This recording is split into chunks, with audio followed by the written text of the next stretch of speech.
बिस्मिल्लाहिर्रहमानिर्रहीम अस्सलाम वालेकुम। आप अपना यूट्यूब चैनल देख रहे हैं, welcome to my YouTube channel. FPSC में जो एसएसटी की जॉब अनाउंस हुई थी 17 स्केल की, इसकी टेस्ट प्रिपरेशन के वाले से लेक्चर नंबर 14 आज हम पढ़ेंगे। पर्सपेक्टिव ऑफ एजुकेशन इन पाकिस्तान हमने कंप्लीट कल कर लिया था, तो मैंने आपको बताया था छोटा सा एक टॉपिक में रहता था। यह है जी provisions of education in constitution of Pakistan. Pakistan का जो कॉन्स्टिट्यूशन है 1956 का है, 62 का है, 73 का है। ये तीनों जो पाकिस्तान के आइन हैं, इन आइन में पाकिस्तान के एजुकेशन के वाले से कौन कौन सी शिक्षा शामिल की गई थी, कौन कौन सा आर्टिकल जो था वो एजुकेशन के वाले से था, ये क्वेश्चन पूछा जा सकता है पर्सपेक्टिव ऑफ एजुकेशन इन पाकिस्तान में। तो ये मैंने आज ऐड कर दिया है जी। इसमें आपके पास है कॉन्स्टिट्यूशन ऑफ 1956 का आर्टिकल नंबर 18 जो था ना जी, ये एजुकेशन के हवाले से था। ठीक है जी। The state shall endeavour to provide free and compulsory primary education to all children within 10 years. ठीक है जी। 10 साल के बच्चों के लिए फ्री एंड कंपल्सरी एजुकेशन रखी गई थी 1956 के आइन में। ठीक है जी। उसके बाद 1962 का 1962 का, ठीक है जी, इसमें आपके पास free and compulsory education within the minimum possible period. ठीक है जी। उसके बाद 1973, इसमें आपने इसका आर्टिकल नंबर 6 था 1962 का। और 1973 का जो आर्टिकल है 25A, 37B और 38D, ये 3 आर्टिकल्स हैं। खासतौर पे 1973 को अपने अच्छे तरीके से याद करना है। ठीक है जी। और उसके अलावा ये जो है जी, इसमें 19 जो 25A है ना, ये 18th अमेंडमेंट 2010 में जो 18वीं तरमीम की गई थी ना, उसमें जनाब 25A को शामिल किया गया था। और इस 25A में क्या किया गया था, जो एजुकेशन डिपार्टमेंट था ना, ये प्रोविंस को दे दिया गया था, ये सूबों को दे दिया गया था एजुकेशन का निज़ाम। ठीक है जी। और 5 से 16 साल तक के बच्चों को कंपलसरी एजुकेशन रखी गई थी। ये आपने, ये इंपॉर्टेंट, बहुत इंपॉर्टेंट है, बड़ी दफ़ा पेपर में पूछा गया कि ये 16 साल, 5 से लेकर 16 साल तक ये जो टर्मिनल एज है ना, इसके बारे से क्वेश्चन बार बार पूछता है। ठीक है जी। उसके बाद लिटरेसी रेट भी पूछ रहा था कभी कभार। 1951 में 16.4 था, 1981 में 26.2 हो गया, 1998 में 43.9 हो गया, और 2023 में 60% था। ठीक है। अब भी ये इसी के राउंड मोड चल रहा है, इसको 75% का टारगेट दिया हुआ है। ठीक है जी। तो ये आपके पास क्वेश्चन थे। यहाँ पे आपका perspective education in Pakistan complete हो गया जी। ये इसको आपने अच्छी तरीके से करना है। और इसके साथ आपको पता है हमने इंग्लिश को भी साथ स्टार्ट किया हुआ है, क्योंकि हमारा 20% हमारा इंग्लिश का है और 80% पैडागोजी का है। तो कल संडे है, कल चूंकि हमने ऑफ करना है, लेक्चर हमारा नहीं होगा, तो कल संडे को आपके पास टाइम भी होगा, तो आपने पिछला भी सारा कवर करना है। और उसके साथ मैंने इंग्लिश थोड़ी सी ज़्यादा आज लिख दी है, ताकि आप कल आराम से बैठ के इसको तसल्ली से तैयार कर लें। कोई असल मसला नहीं है कि जो तैयार ना हो, पूरा दिन आपके पास है। मंडे वाला दिन भी तकरीबन आपके पास होगा। मंडे को शाम को जाके आपका वीकली टेस्ट होगा। ठीक है जी। इसमें मैंने आपके पास ये करिए जी, ये जो वन वर्ड सब्स्टिट्यूशन है, ठीक है जी, ये आपका फैटल है, जानलेवा जिसको मोहल्ले कहते हैं। पोस्टमार्टम आपके पास मरने के बाद की जांच पड़ताल जो होती है, एग्जामिनेशन ऑफ डेड बॉडी होती है। ठीक है जी। ऑडिबल, ऑडियो से निकला है, ऑडिबल मीन के जो सुना जा सके। ठीक है जी। एमनेस्टी स्कीम जो है ना, आपको पता है पिछले दिनों भी इमरान खान साहब ने दी थी। ठीक है। उसको हम छूट भी कहते हैं। ठीक है। हुकूमत की तरफ से दी गई छूट। ठीक है जी। ड्राट होता है जी, खुश्क साली, जिसको हम कहते हैं। ठीक है। स्टीरिलाइज करना, जरासीम से पार करना। ठीक है। स्टीरिलाइजेशन, आपने, ये बड़ा इंपॉर्टेंट बात होती है। ठीक है जी। उसके बाद डोमिसाइल आपको पता है, मुस्किन रहायश का पता होता है। ठीक है। उसके बाद आपके पास है मोनोटोनस जो है ना, आपके पास नागवारपन। ठीक है। उसके बाद biological study of life, zoology, जू से निकला, जू किसे कहते हैं, जहाँ पे जानवर होते हैं। तो जूलॉजी आपके पास जो ना जानवरों का जो मुताला, उसको जूलॉजी कहते हैं। बॉटनी कहते हैं जो पौधों के मुताले को। बॉटनी और जूलॉजी आपस में मिक्सअप होते हैं, इसको अपने अच्छे तरीके से याद कर लेना है। उसके बाद माइक्रोबायोलॉजी कहते हैं, माइक्रो कहते हैं छोटे को, माइक्रोस्कोप से निकला है ना। तो माइक्रोबायोलॉजी जो छोटे छोटे जानदार हैं, जिनको हम जर्म्स वगैरह या जरासीमो वगैरह या बैक्टीरिया, वायरस वगैरह का मुकाबला जो मुताला आता है, वो हमारे पास माइक्रोबायोलॉजी कहलाता है। हेमाटोलॉजी कहते हैं स्टडी ऑफ ब्लड को, हीमोग्लोबिन से निकला। ये हीमोग्लोबिन को आपको पता है, HB लेवल आप चेक करवाते हैं अपने ब्लड का, तो हेमाटोलॉजी निकला वहां से। और कार्डियोलॉजी क्या जी, जो आपके पास है ना, कार्डिक मसल्स होते हैं ना, कार्डिक मसल्स होते हैं आपके हार्ट के, जो दिल के होते हैं। ठीक है जी। कार्डियोलॉजी आपके पास स्टडी ऑफ हार्ट डिसऑर्डर। ठीक है जी। दिल की जो बीमारी है उसके वाले से कार्डियोलॉजिस्ट, आपको पता है दिल का जो डॉक्टर होता है। ठीक है जी। एंटोमोलॉजी होती है, एंटोमोलॉजी इंसेक्ट्स एंटोमोलॉजी कहाँ से निकला, इंसेक्ट्स, हशरात वगैरह जो ना, तितलियां वगैरह, जो कीड़े मकोड़ों का मुताला जो एंटोमोलॉजी कहलाता है। डर्मेटोलॉजी आपको पता है, ये स्किन की डिजीज, डर्मोवेट ट्यूब भी होती है ना, डर्मोवेट ट्यूब आपने इस्तेमाल की होगी, जो जख्म वगैरह के लिए या जो दाग वगैरह के लिए भी यूज होती है, जो वहाँ से डर्मेटोलॉजी। ठीक है जी।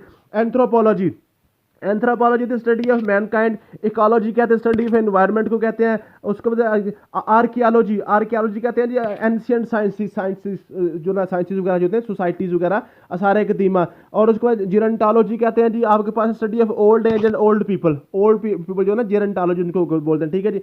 डेमोग्राफी आपके पास है जी, डेमोग्राफी होती है जी documents about statistics of birth death disease to show the state of community. उसके बाद पेलियोग्राफी, पेलियोग्राफी कहते हैं स्टडी ऑफ एंशियंट राइटिंग्स, ठीक है, जो सारे कदीमा की जो राइटिंग्स है ना उसके स्टडी को हम पेलियोग्राफी कहते हैं।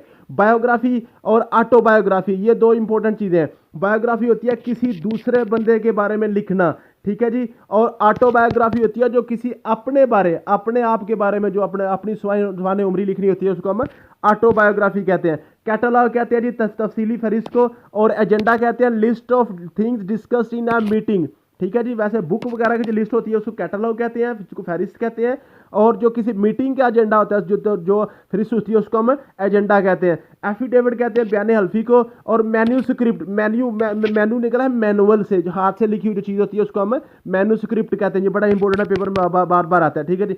और कॉन्स्क्रिप्शन होता है जी आपके पास भर्ती जदवल, भर्ती जब किसी भी आपने आर्मी वगैरह में भर्ती होना होता है ना, तो उसकी भर्ती के वाले से जो आपकी इंपॉर्टेंट चीज़ें होती हैं जो एनलिस्ट की होती है उसको हम और कॉन्स्क्रिप्शन कहते हैं। ट्रांसपेरेंसी कहते हैं जी ट्रांसपेरेंट से जो जिसमें शफाफियत होती है, ट्रांसपेरेंट वो चीज़ होती है जिसके आर पार नजर आता है, तो ट्रांसपेरेंसी वहां से निकला, ठीक है जी। इरिटेट से निकला, इरिटेबल जिसको चिड़चिड़ापन हो, ठीक है जी। उसके बाद आपके पास है इनकंसिडरेट का कंसीडर नहीं होता जी किसी की परवाह करना, और इन आपको मैंने पहले बताया इन जब स्टार्ट पे जाए तो वो नाट की फॉर्म में चला जाता है, इनकंसिडरेट बेपरवाह, ठीक है जी। उसके बाद आपके पास है जी फिलंथ्रापिस्ट आपके इंसान दोस्त होता है जी, और क्रेडुलस है सीधा साधा ज़ईफ़ुल जो ना सीधा साधा जिसको हम लाई लाग भी बोलते हैं पंजाबी में, ठीक है, वो उसको हम कहते हैं क्रेडुलस, ठीक है जी। उसके बाद अनार्की फैलाने वाला बंदा, इंतशार पसंद, ठीक है जी। इसेंट्रिक होता है अनोखा शख्स या निराला, ठीक है जी। उसके बाद और पैरासाइट कहता है जो दूसरों के दम पर चलता है। पैरासाइट वो चीज़ होती है जो अपनी खुराक खुद तैयार नहीं कर सकती, दूसरों की बलबूते पे होते हैं, जिनको पैरासाइट कहते हैं, ठीक है जी। उसके इररिवोकेबल क्या होता है? इररिवोकेबल होता है जी अटल पुख्ता, जिसको किसी को आप चेंज नहीं कर सकते, ठीक है जी। आई आर आ गया ना स्टार्ट पे, ये नाट की फॉर्म में जा रहा है, ठीक है जी। इनफ्लेमेबल, इनफेलिबल होता है जी जो किसी की गलती ना हो, जो यकीनी चीज़ होती है, ठीक है जी, इसमें किसी को कोई शक ना हो, ठीक है जी। उसके बाद बायोलॉजिस्ट होते हैं नाकद या सीखने से नफरत करने वाला, ऐसा इंसान जो इल्म से दूर भागता है उसको बायोलॉजिस्ट कहते हैं, ठीक है जी। उसके बाद अल्ट्रिस्टिक को दूसरों की भलाई चाहने वाला। लेजेंड कहता है जी अफसाना या हीरो को लेजेंड हम कहते हैं, ठीक है जी। और टीटू टेलर होता है जी नशा से परहेज करने वाला, और लायर होता है झूठा, ठीक है। उसके बाद अपोस्टल होता है हम फिरका, और चरल्टन होता है जी नीम हकीम जिसको बोलते हैं, ठीक है जी। एंटोमोलॉजिस्ट शरारत का इल्म रखने वाला। उसके बाद आपके पास रेनिगेट, आपके पास गद्दार या मुर्ताद को हम कहते हैं। उसके बाद अगर डर्मेटोलॉजिस्ट और बाईलिंगुअल, ये इंपॉर्टेंट है, बाईलिंगुअल, बाई कहते हैं दो को, लिंगुअल कहते हैं लैंग्वेज को, बाईलिंगुअल दो जुबानें बोलने वाला, ठीक है जी। और फेमिनिस्ट होता है हुकूक निस्वां का हामी, फेमिनिस्ट। तो ये आपके पास है वन वर्ड सब्स्टिट्यूशन थे, यही हमने करने थे, ये मैंने आपको कंप्लीट करवा दी है। उसके बाद आज मैंने कुछ आपके इंपॉर्टेंट प्रोवर्ब्स भी लिख दिए हैं, प्रोवर्ब्स भी लिखते थे, तो जो आपके पास जनरल ट्रूथ वगैरह होती है ना, जो आपके पास होती है, वो हमने प्रोवर्ब्स भी कुछ लिख दिए हैं, तो ये भी मैं आपने आज ही क्लियर करने हैं। Self done is well done, आज काज महाकाज, आल कवर्ड आल लूज, आदि छोड़ सारी को जाए, आदि रहे ना सारी पाए। तो ये आपने क्या करना है, इनको आपने क्या करना है, इनका एक तो आपने मीनिंग भी देखना है, और दूसरा आपने इनकी स्टेटमेंट को कवर करना है। ये जो आपके प्रोवर्ब्स होते हैं ना, इनका क्वेश्चन इस तरह से आएगा कि आपके पास इसकी आधी स्टेटमेंट दी होगी, आधी स्टेटमेंट उसमें छोड़ी होगी।